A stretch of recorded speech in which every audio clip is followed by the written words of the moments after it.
ہمارے یہاں مساجد میں بعض اوقات جب نمازی نماز پڑھتے ہیں تو اکثر طور پر دیکھنے میں آیا ہے کہ جب کوئی رکوع سے سجدے کی طرف جاتا ہے تو اپنے دونوں ہاتھوں سے اپنی شلوار کے کپڑے کو لپیٹ لیتا ہے۔ آپ نے بھی غور کیا ہوگا مساجد میں بڑے ایسے حضرات ہیں کہ جب رکوع سے سجدے کی جانب لوٹتے ہیں تو دونوں ہاتھوں سے اپنے جو شلوار کا کپڑا ہے اس کو سمیٹ لیتے ہیں۔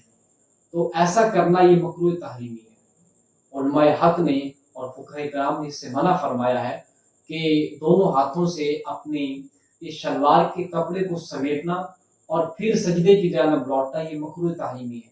اس سے نماز دوبارہ پڑھنا یہ واجب ہو جائے گا، یعنی جو آپ نے نماز پڑھی ہے اس کو دوبارہ پڑھنا یہ آپ پر ضروری ہو جائے گا۔ آج کل مسلمانوں میں پینٹ شرٹ پہن کر نماز پڑھنے کا بڑا رواج ہو گیا ہے، کیونکہ دفاتر وغیرہ میں عام طور پر پینٹ شرٹ ہی لباس سمجھا جاتا ہے تو پہننا ہی مجبوری ہوتا ہے۔ تو اس پر فقہ کرام نے فرمایا ہے کہ جو شرٹ ہوتی ہے پینٹ کی جو اوپر پہنی ہوتی ہے اس کو پینٹ کے اندر دبا کر نماز پڑھنا یہ جائز نہیں ہے، یعنی جو شرٹ ہوتی ہے اس کو پینٹ کے اندر دبا لیں، یہ درست نہیں، یہ مکروہ تحریمی ہے۔ اس طرح اگر نماز پڑھیں گے تو نماز ادا نہیں ہوگی بلکہ واجب الاعادہ ہوگی۔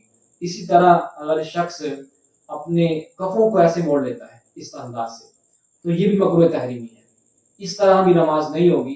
اس طرح اگر نماز پڑھے گا تو واجب الاعادہ ہوگی، دوبارہ نماز پڑھنا یہ اس پر واجب ہوگی۔ اگر واجب نہیں ادا کرتا تو پھر اس پر گناہ کبیرہ ہوگا اور توبہ بھی لازم ہوگی اور دوبارہ نماز پڑھنا بھی ضروری ہوگا۔